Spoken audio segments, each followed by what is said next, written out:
और सूफिया इरशाद फरमाते हैं कि हम तो यहाँ तक कहते हैं कि हाँ, जन्नत की ख्वाहिश रखना ये ईमान का हिस्सा है, ये ईमान का हिस्सा है। हम बेजार हैं ऐसे शायरों से जो अपने कलामों में जन्नत को बुरा भला कहते हैं, जो कहते हैं भाई हमें जन्नत का क्या करना है, ए रिदवा अपना जन्नत को यही ले आ।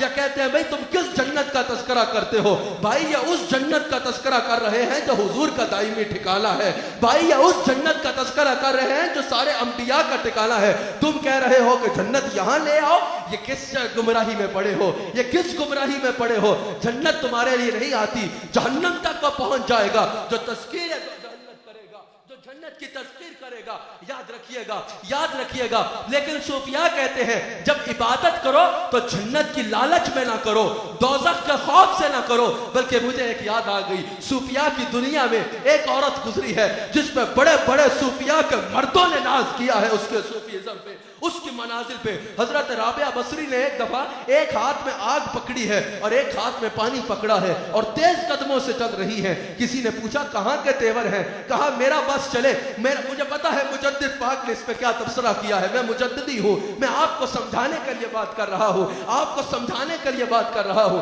हजरत राबिया बसरी जा रही है, कहा मेरा दिल करता है कि मैं जन्नत को आग लगा डालूं और दोज़ख को बुझा डालूं, कि कोई जन्नत की लालच में अल्लाह की इबादत ना करे और कोई जहन्नम के खौफ से अल्लाह की इबादत ना करे।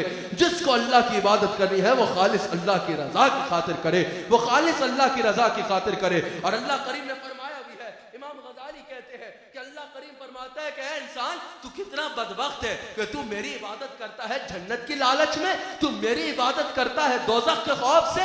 अगर ये दोनों नया होते तो क्या मैं इबादत के लायक नहीं था, क्या मैं इबादत के लायक नहीं था। जिसको अल्लाह से मोहब्बत करनी है खालिस होके करे, ये सूफिया का पैगाम है, ये सूफिया का पैगाम है।